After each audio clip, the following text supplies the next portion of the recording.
for supporting us and the cabinet members that are here today. Thank you, Sharon and Louise, for coming and showing up. We'll move straight on, shall we? We just need to confirm as true record the minutes. They should be in your papers or online. Propose those. Proposed by Councillor Fuller, seconded by Debbie Ardrey. Those in favour? Karen, you in favour of the minutes? Thank you, Paul. It's unanimous. Yeah.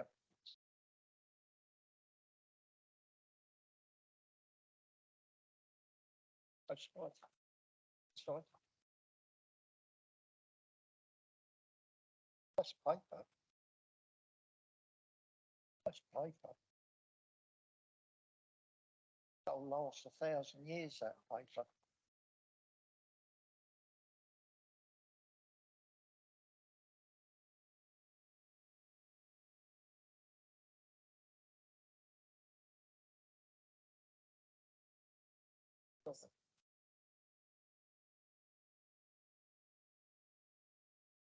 Thank you. Thank you. Declarations of it. Have we got any declarations of interest? It's a single item on the agenda tonight. Declarations of interest. Thank you. Public question time. There are no members of the public in the gallery, but I understand that we have one written question. I'm happy to read that out. Councillor Baker's not arrived, so I will read the response. The question is,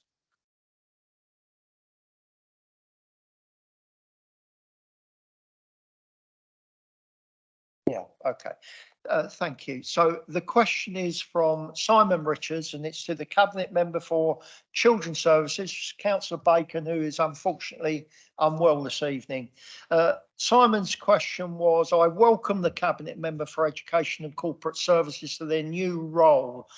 Will the Cabinet Member publicly commit to collaborating with head teachers and chairs of governors on reducing the surplus of school places in the island's primary school system, including the option to close schools, and agree to commence discussions at the earliest opportunity? Councillor Bacon's reply is, I thank Mr. Richards for his welcome. I'm more than happy to publicly commit to working with stakeholders, including head teachers and governors, who represent the full range of views relevant to identifying the issues and the means of addressing those issues that face our local education system and the role and importance of schools within our local communities. Take a breath. The issue of surplus schools places is plainly one of the issues that needs to be addressed. I will be bringing together an appropriate group to pursue these discussions and to look at all viable options to deal with the issues that need to be addressed. These discussions will start as soon as practically possible. It is also necessary to ensure that the issues are as widely understood as possible within the wider orbit of those who stand to be affected by measures that may need to be taken. As such, public communication, engagement and interaction will also be key going forward and will be key to reaching the right decisions that support our island and children. Thank you, Councillor Bacon, for that. I'll pass that on. Okay. Jonathan, welcome. I've just read out your response, so apologies you weren't able to do it personally. Thank you very much, Phil. Apologies, I just had a slight trouble getting connected, but I heard the answer read out, and thank you for that. It's a pleasure, and get well soon. I know you're suffering from COVID, and do keep safe. Thank you, Jonathan.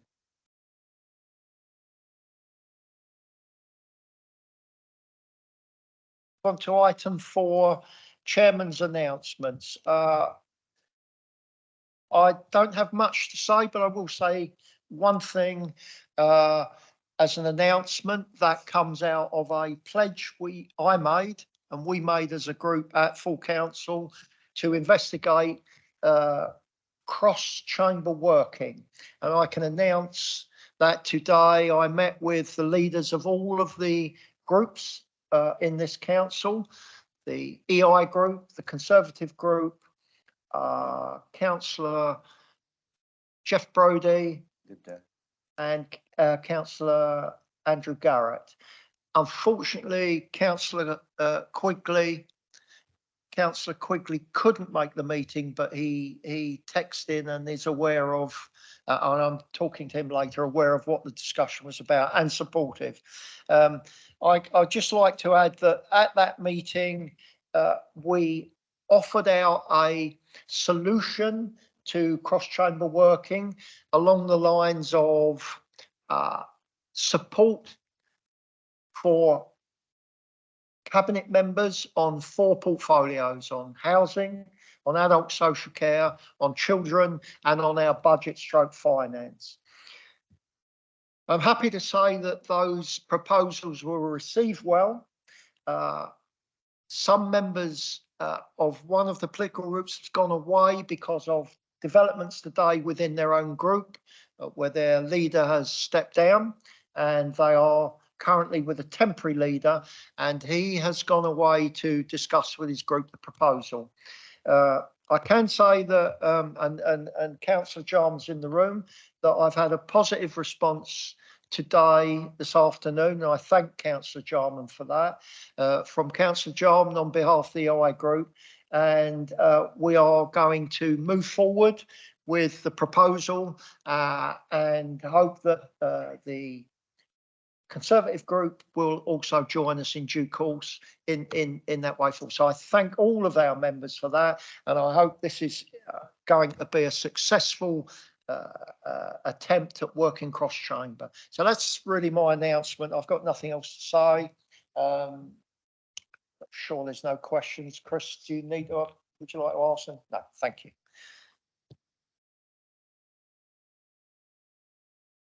Item 5. The report of the Cabinet Member for Adult Services, Housing, Public Health and Homelessness, Councillor Stevens, who's going to present to us the Housing Strategy Action Plan Progress Report. Over to you, Ian. Thank you, Chair. I'd like to point out that this started its journey in 2020, and it goes runs its course through from 2020 to 2025, but it does not just drift along. Each year we review, and wherever necessary, we tweak and change things. I can tell you that the overall aim of reaching 300 residential units has been achieved, and achieved this year, obviously running over the previous years, but that allows us to reset the timer and start to go again. What I would say is that when we came in as the Alliance and Administration, and looking back at the number of affordable houses that were being built over time, we found that, and I know this is going to be a little bit hard to swallow, but we found that we needed to focus on housing. We needed to focus on the provision of affordable housing. In this climate, it's been very difficult, but we are looking at new ways of working, new partnerships, new stakeholders and developers to come in and assist us. To continue to rely on RPs and private developers with their affordable housing quotas was not enough. Our number of people who were homeless, our number of people in temporary accommodation and indeed on the housing register hasn't dropped back, it's increased. So therefore, this administration has decided to try and take things forward. And as I said, I've always looked for cross-chamber assistance. We've been doing this for quite a while, and I'm thankful to the members that did reach out across the chamber and come and join me to take things forward. And I think that, you know, the situation with regards to bringing on board new, can I say, tools in the toolbox, should we say, that Rent Plus has been now brought forward as one of the providers of affordable property. We're looking at a new stakeholder to come as well to assist us with island affordable housing provision as well. So we're not standing still. We're not keeping quiet about these things. I've voiced lyrical on it many occasions, as you're all aware. But the main thing is that we have to tackle this. It's going to take time, and it's going to be a difficult task. But working with joint ventures and partnerships, and indeed trying to look and see what we can achieve, even in our hard-pressed budgetary times through the local authority, we have to try and move things forward, and we're continuing to do that, and not threaten our budget overall, the overall budget situation. So what I want to do is I just want to run through with. I won't touch the executive summary, but what I'm going to say is, for those people watching who haven't got the paper, the recommendations, there's two recommendations, two options. And for those with a paper or access to it, page 16 and paragraph 35, I think it is, are the areas where you need to look. So if you look at that, page 16, 35 and 36, option 1, the Cabinet notes the housing strategy 2020 to 25, action plan progress report 2023 contained appendix 1 of this report. And option 2 is not to note the housing strategy 2020 to 25, action plan progress report 23 contained at appendix 1, and carry out a further update of the action plan. As I say, the strategy itself has six priorities. They're listed on page 12. If you'd like to look at page 12, you'll find that there are 6 strategic priorities. Once again, looking at the people attending on the network, it's very difficult to try and go through and read the paper verbatim. I'm not going to do that, but I will give you the headlines of each of these strategy priorities. One's new housing supply, ensuring the right supply and mix of new homes and increasing affordable housing delivery. Strategic priority 2, housing and affordability, defining affordability on the island through detailed and ongoing research of both incomes and housing costs to inform both planning and housing policy. Strategic priority 4 is partnerships. I touched on partnerships just now. We are not going to do it on our own. We need partnerships. We need to work with rental providers. We need to work with private developers and others. So, and I'm not alone in my thoughts through the administration, possibly across chamber, that I have all the answers. I want people to come forward, and once again, alluding to what my new leader said, we're reaching out to try and get a way forward, which is going to have consensus, which is going to bring forward new ideas and new solutions. We've always been open for criticism. We always will be. But by doing as our new leader has said, let's cut the criticism, get on and do the work, and be involved in solution finding. So, as I say, you've got the strategic priority 5 is homelessness and housing need, and you've got strategic priority 6, special housing needs and vulnerable people, which actually uses the disability facilities grants, etc., which another section of our reformed, if you like, area of adult social care has taken under its wing. What I would say is that, and once again, I'm not going to go through all these because I don't think it necessary. Pages 14 and 15, paragraphs 21 to 24 give you a little bit more body into what each priority is doing and requires. The housing strategy action plan, which is Appendix 1, commits the council and its partners to delivering the outcomes of the housing strategy. And it's a high-level document. But once again, these strategies, and indeed everything from our homelessness strategy to our empty properties, you name it, they're all supporting our housing processes and our services. And I would say that it's been one of those areas which we've had to work on throughout this year. And I think that what we need to endeavour to do is to make sure that whatever we're doing, check those strategies, refer to those strategies, and if possible, we need to review those strategies. And indeed the policies and the supporting action plans.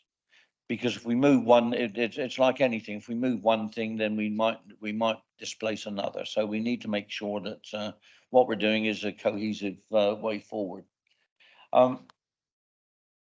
The housing strategy actually promotes new ways of development and new construction technologies. This also obviously impacts on our efforts to net zero and climate change. So, and I won't dwell too much on that. I know we've got members interested in it, but I think that we've got a complete portfolio with our efforts to reduce our carbon footprint down to net zero. And that is also borne through with central government, and indeed, let's see what comes out of the autumn statement to support local authorities and going forward with their efforts to reduce carbon footprint. Just like to put down in as well that what I want to say, and I've touched on the housing supply of 300 houses. If you look at page 14, there's a couple of tables there, and this is why I want you to regard the action plan. Out of all the housing in the period of time over from 2019 to 20 up to 22 to 23, and it's in the table, a total of 2,305 homes were granted planning permission. The total homes built from that, this bears on our planning. This is looking at density of housing numbers. The number built 1,545, of which 308 were affordable. Now, really, we need to concentrate and flip that, and this is why, as I said in my opening statement, this administration is looking to actually increase the island affordable rental units. We don't want to be seen as providing completed homes of affordable housing at 20% of what we're getting built. We need that percentage to be much higher, and that's what we're looking to do. So within the action plan, as I say, it's very supportive. It's virtually a carrying on from where we've been, although and continuing to support the plan. Although we had an SPD, I think it was last week, and Councillor Fuller will probably correct me on that, actually brought in Rent Plus as affordable housing as well. And I congratulate Councillor Fuller and indeed the planning team to bring that forward. It was, as I say, another tool in the toolbox, another way forward. It's not the complete answer. It's one. it's one small piece in the jigsaw, but we've got others that we want to bring in.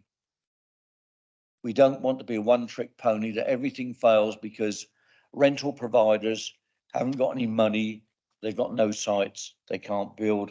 We need to go hand in hand with developers to make sure that we get full quantities of affordable rental housing in the marketplace, and how can I say, affording that support that our homeless and people in temporary accommodation so need. I think that's basically what I wanted to say. I've read out the initial situation with regards to the two options, but we need to understand that we're not doing enough for our affordable housing on this island, and to continue the way we will never support what we need to support, which is our homeless and indeed those in temporary accommodation. So commend this to you. I would like to, and once again, I will read out the option I would like to recommend. The Cabinet notes the Housing Strategy 2020 to 25 Action Plan Progress Report and contained at Appendix 1 of this report. So the report is for noting. Thank you. Do we need to second this? Yeah, good. Thank you, Paul. Karen. I just wanted to say it's brilliant that we've got the new Brown Field Release Fund. I just wanted to say that because that's great news. Thank you. Paul? You okay? Well, Chair, I'm perfectly okay if no one's got Yeah. any contentious questions or lacking support in some ways to this paper. As I said, quite honestly, important that we get these papers in place, important that they're supported and referred to and reviewed in the appropriate way at the appropriate time. So I'm moving for that, and thank you, Paul. Thanks, Ian. So we will vote on this, but maybe I'll just add thank you, Ian, for the work, for all your team, the work that you've done, the continued work of renewing the strategy and keeping it fresh of what's required. We are making our pledge and commitment that we will address the most vulnerable in our community on this island, those that are in bed and breakfast and those that are in temporary accommodation. We will do something about it.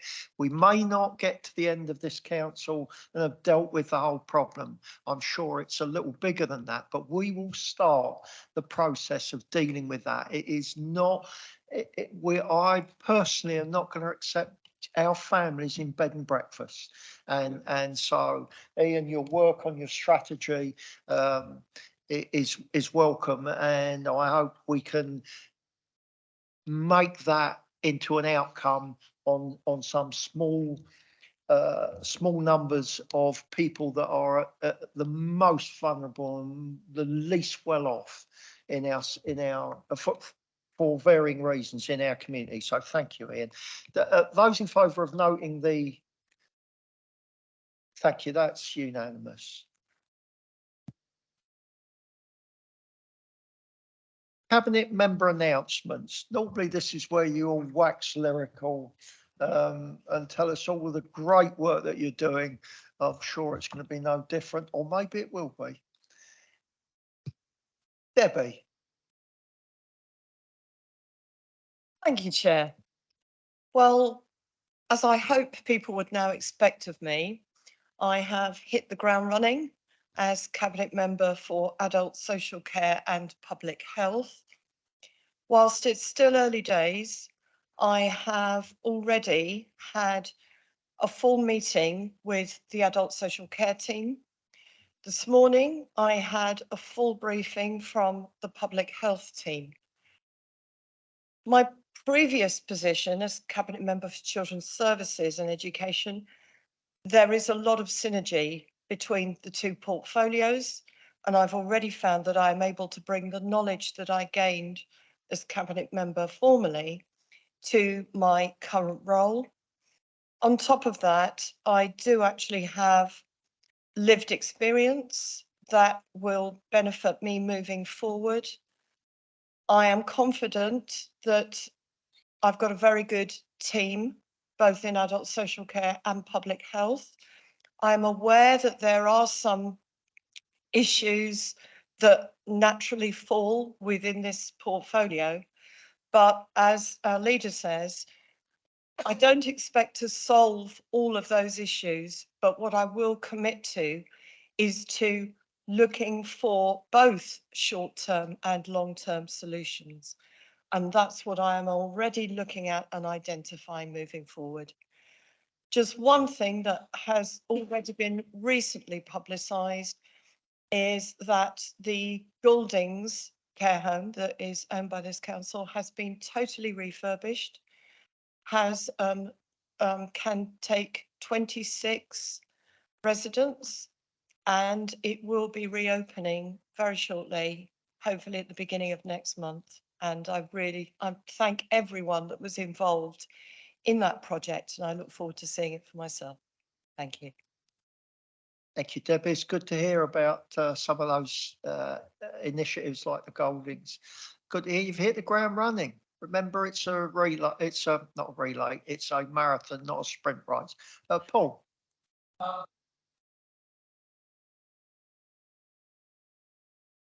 Okay, I don't have to shout now. I think at the last meeting I said quite a lot. There's a huge amount of work going through coastal protection at the moment because winter will be setting in soon.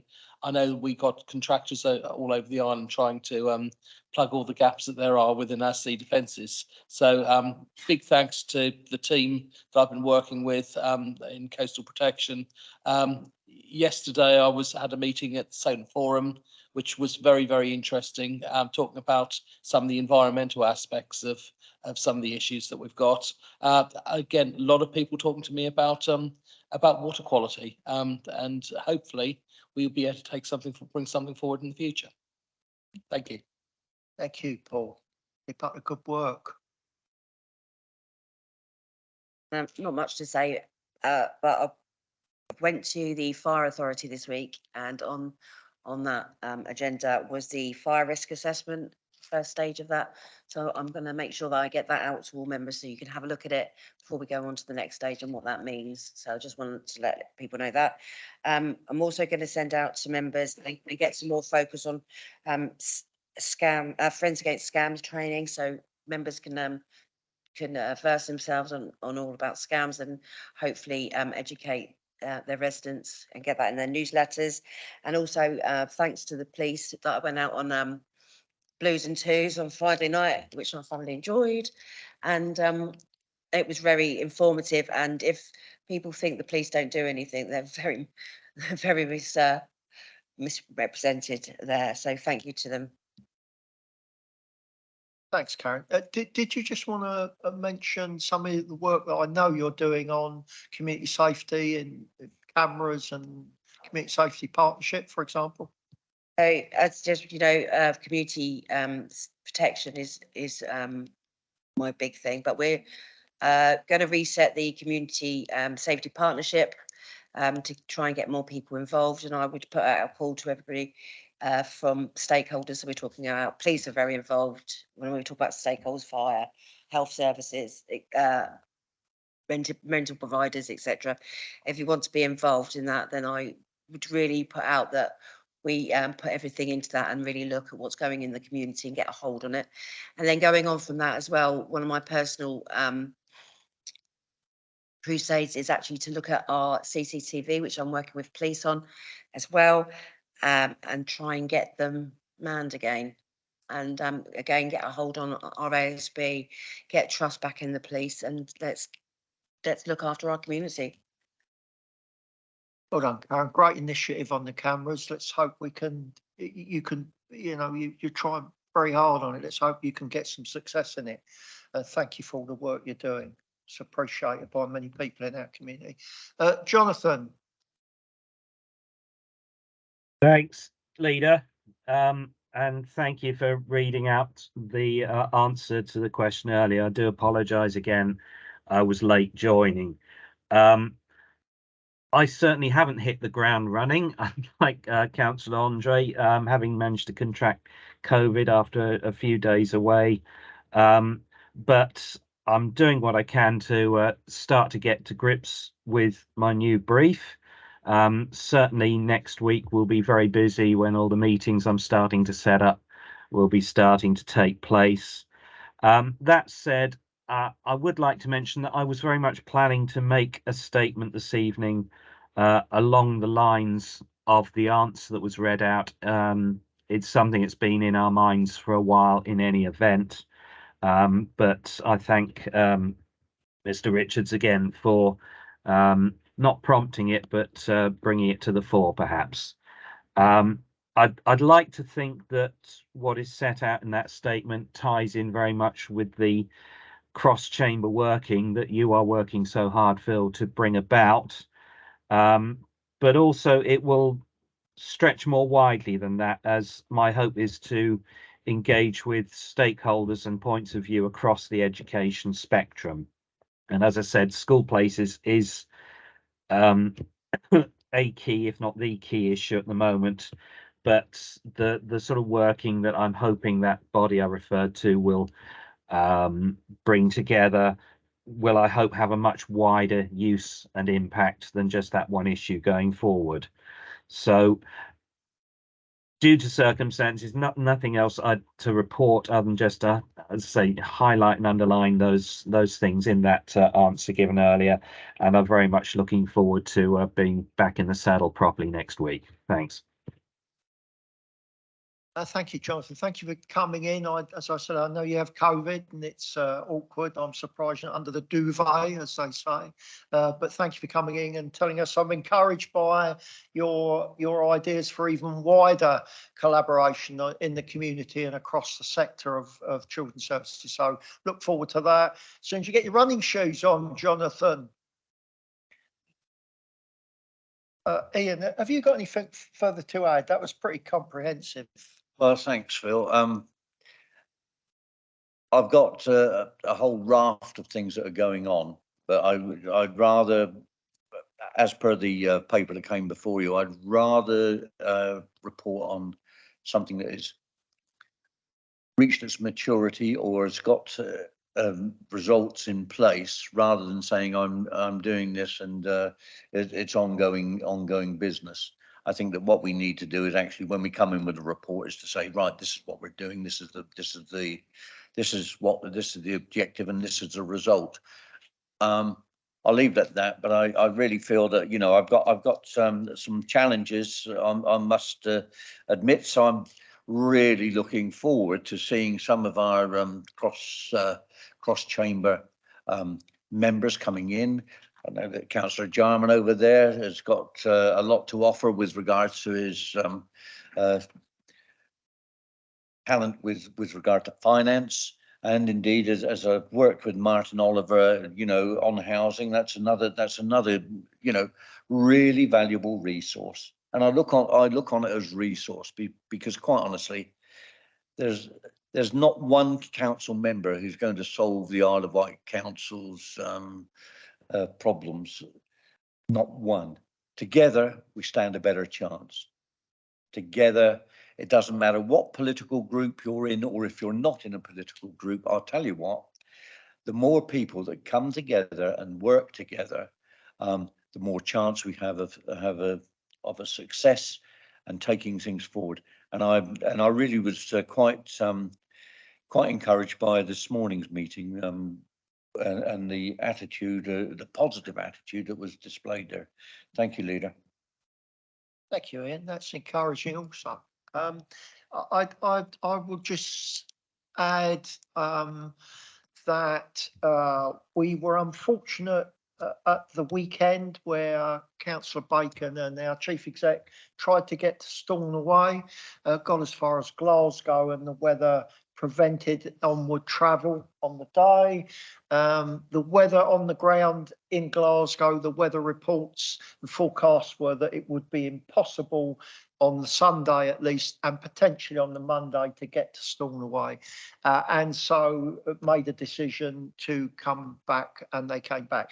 Happy to say that we managed to set up they managed to set up Teams meetings for the forum, and we participated in that. So we got our message across about connectivity and all of the irony of not being able to get there to an island because of weather is equally amusing in when you're going to go there to talk about connectivity. But as the chief exec pointed out to us earlier, we managed on Teams, and that's another example of good connectivity of the broadband infrastructure. So our message is across, and we continue with that engagement with the Island Forum.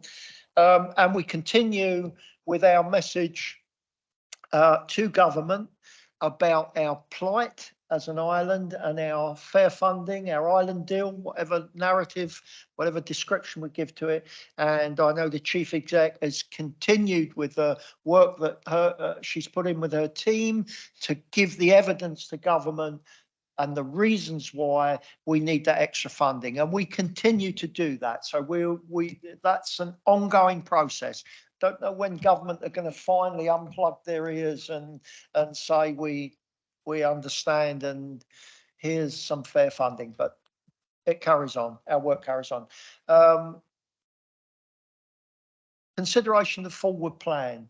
Any comments on the forward plan? It looks straightforward to me, but no, you're fine. We're fine with that. Members' question time. Any questions from members? And I'm happy to include Councillor Jarman in this. Please, Chris.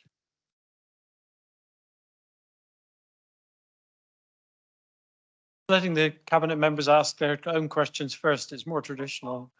Breaking the mould, Chris, and allowing you to ask the question first, if you wish. I'll come back to you after if not. No, very happy to. I'll take the advantage. Thank you. I've got two questions, one on behalf and one of my own, really.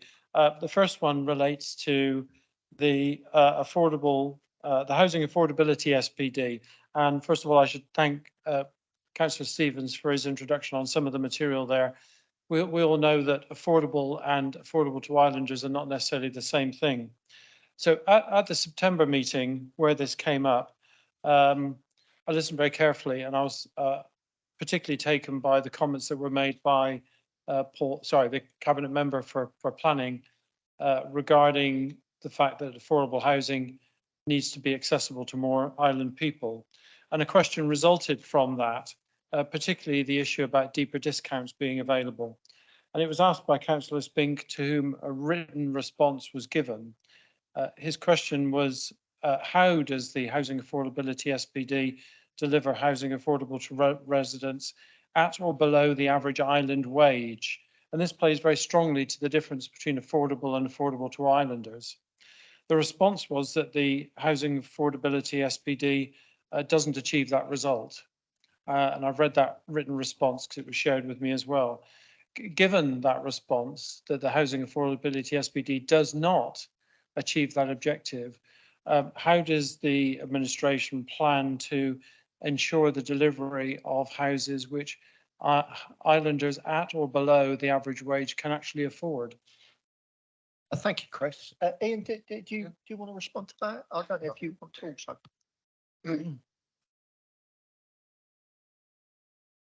We have an equation which has been worked through.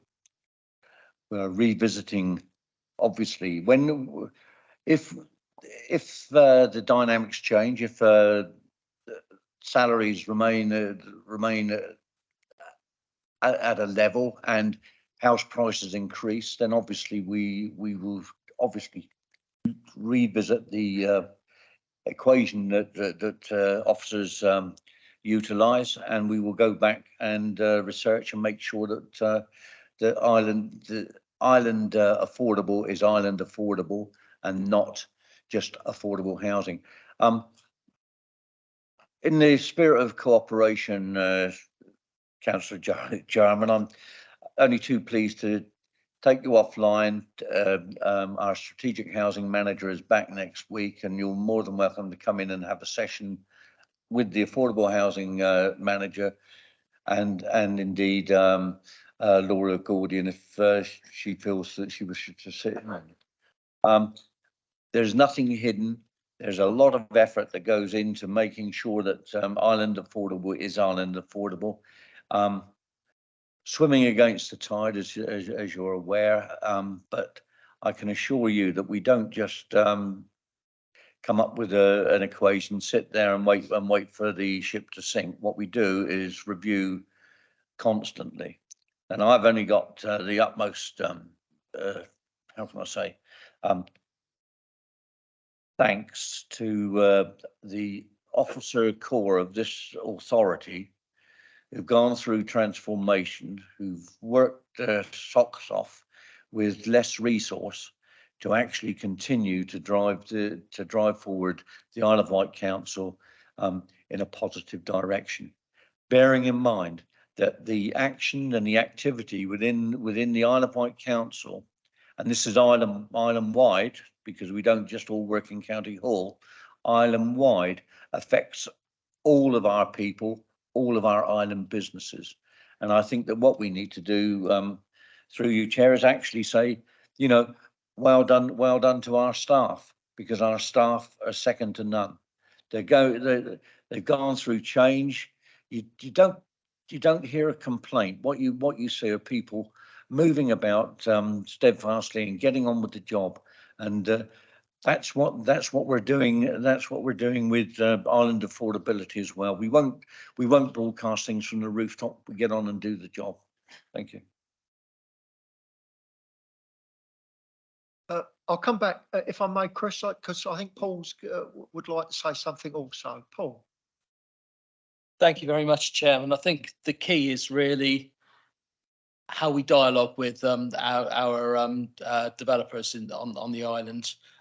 There are so many different nuances of creating affordable housing, whether it's affordable rented housing, whether it's affordable housing to buy, or whether it's something like the Rent Plus model. That we need to have as many tools in our toolbox as we possibly can. I think at the meeting last month,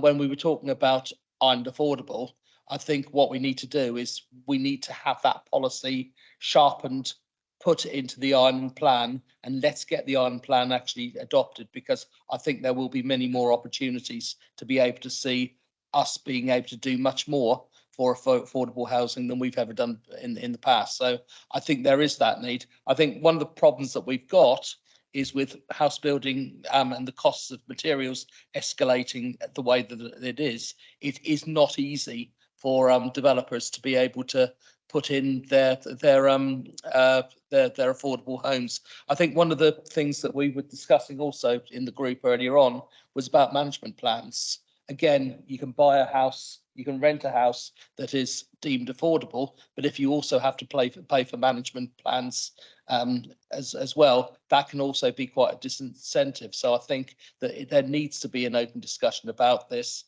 and I would welcome any recommendations that come back from your meetings with Councillor Jarman to be able to be discussed with the planners to be able to see whether we can incorporate anything further within the IPS. Thank you, Paul. Just a little clarity. I'll come to you, Chris, straight away. I may have misread this, but did not the draft island plan show affordability at 70 or 75%? I think it depended on the number of bedrooms that a property had. Clearly, if you're looking to develop 1 and 2 bedroomed houses, the level of affordability would be less than it would be in a 3 or 4 bedroomed house. So again, there is a sliding scale on the type of house that is being built and how that fits in with the overall scheme. So yes, what we're looking at the moment, government says affordable housing should be 80% of the market value. What we're saying is that on the island, we are different. We do have special circumstances here, and it's important that government recognises some of the issues. And that is one of the reasons why I'm a big supporter of the unique circumstances because, again, when you look at the Isle of Wight compared to other authorities, we have a much greater challenge to be able to provide housing at the pay levels that we have with families for local people. So I take on board very much what Councillor Spink says, what Councillor Jarman says, and we need to have a policy that is flexible to be able to include more people that are waiting to get a home to live in. Thank you, Paul. Chris, is it? Yeah, well, first of all, I'm very pleased to hear that the need for exceptional circumstances is promulgating so very strongly amongst the council and indeed broadly on the island as well. The issue I have with it is the link between affordability being a percentage of the sale value of a property and the actual income. And I know that that is very difficult under the current legislation and the framework that we've got, and we've discussed that in the past. But we do need to find a mechanism to get away from it. And my question would be that I trust that Councillor Stevens will be aware of the recent deal that was done with Homes England in Portsmouth, where to make the acquisition of a very large number of rental units work for their council, they were able to achieve a subsidised rate from Homes England of 40% of that capital investment programme. So those sorts of deals are there to be done, and I would trust, looking at Councillor Stevens, that we keep abreast of those and that we at least achieve the same as Portsmouth does, particularly given we share a 151 officer. Thank you, Chris. Just 1 second, Ian. Just a comment, if I may, Chris. We need to be very wary of comparing ourselves with some other authorities. Portsmouth are a huge property owner, and they have a business income of quite more substantial than the island. I believe their flexibility in how they subsidise is more robust than the Isle of Wight. I don't have any numbers to give you on that, Chris, but from discussions I've had with colleagues in Portsmouth, that's my sense. Thank you for that question, by the way. And I just might add that it's for not want of spirit or trying or belief or aspiration in the Alliance that we want to get homes on this island, the right homes for the right people at the right price. That's absolutely it. I think there will be no disagreement on this, I think, Chris. I think the task is to how do we actually get that done for our residents on this island in the face of rising build costs and rising costs generally, and as you infer and refer to, the percentage, however we do it, the percentage of that cost that we see is different to the government's definition of affordability. I don't think that any of us disagree that the island has a different affordability rate. How we get those built, let's, as Ian said, let's work across and see how we do that, because that's what we want to do. Ian. I think, Leader, you said it all. I've got nothing really to add other than we've always, and I've always said, much to some people saying there was muddy water at one stage at one meeting within these four walls. Never been muddy water. I've always said the door's damn well open, come on through and let's start talking for the good of the Isle of Wight. And I'm saying it again. Come on in. Let's see what we can do, get our heads together, start to work together, get solutions, and give a bit of hope and a better future to some of those people that are tonight in caravans or bed and breakfast. Let's just or houses of multiple occupation. Let's just get the show on the road. It's been a long and laborious task, and what with the stringent budgetary situation, we've got to try and do something. But I really think, as I reiterate what I said about this morning's meeting, with that type of spirit, then we can move forward in a positive manner. Thank you, Leader. Thank you, Ian. Chris, yeah. And my own question, if I may. So One piece of good news was that following the recent audit committee request, details of the debt held by each of the Ireland schools, in fact, every Ireland school, was circulated to members. A very interesting document to review. I'm sure many of us spent time going through it. It also identified the level of debt that would transfer to the Isle of Wight Council should school closures result. And the question is, what financial provision has the administration made for the take-on of that potential liability?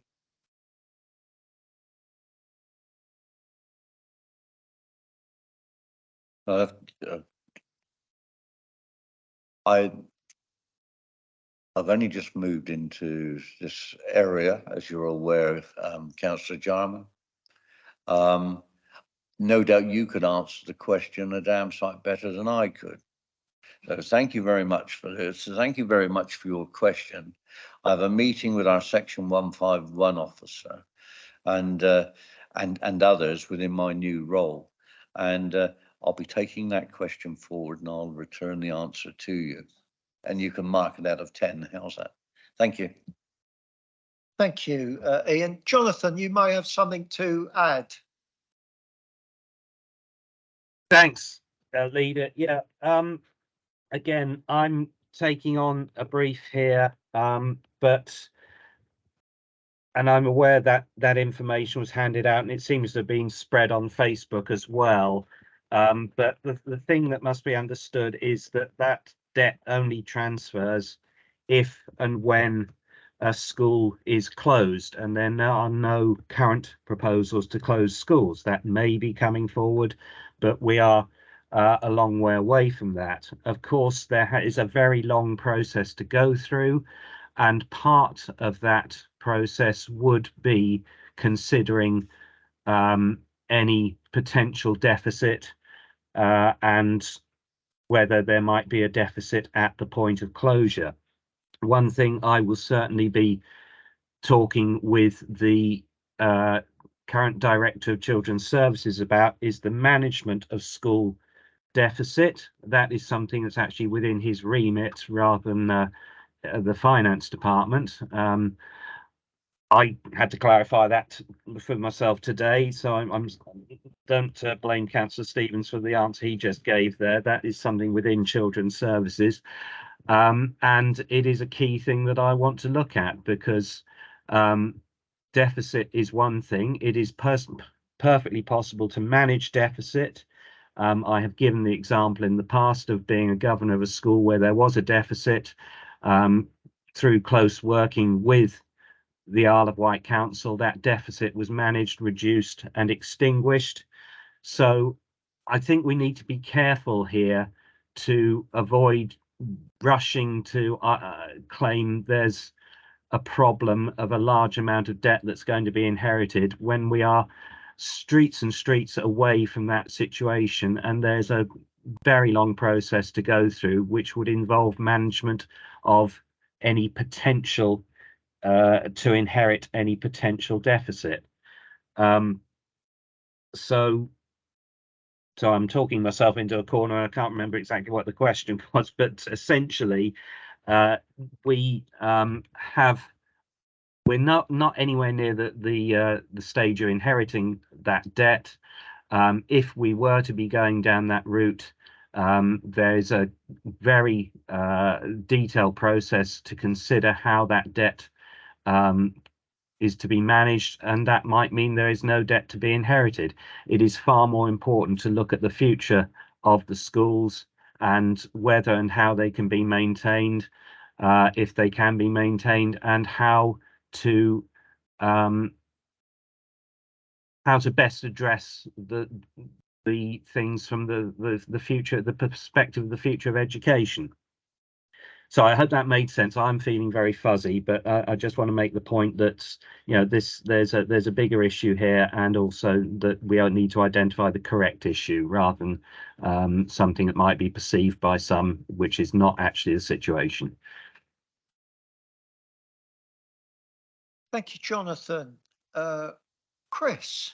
Yes, just to say the information is on Facebook, and of course it was copied onto Facebook because it was previously put onto the website of the Isle of Wight Council under public disclosure.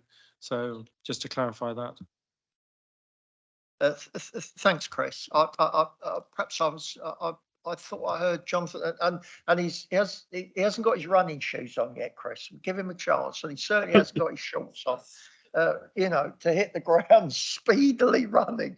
But I have absolute confidence in Jonathan that when he does get his shorts and running shoes on, he will be running at speed on this. We've asked him to, this is number one priority. Your question's valid, Chris, and it is a task that we have to face up with. It's a difficult task. We will face up to it, and we will try and deal with it. But at the moment in time, Jonathan's off unwell. I hope he's back soon, and I hope he gets to grips with this, as I'm sure he will. Thank you for your questions, Chris. I appreciate it. Any other questions from members? And there being no other questions, thank you all for attending. Small meeting, small membership tonight, but nonetheless very productive from our point of view. The meeting therefore is closed at 5:56, and safe journey home. Thanks for all your support, officers. And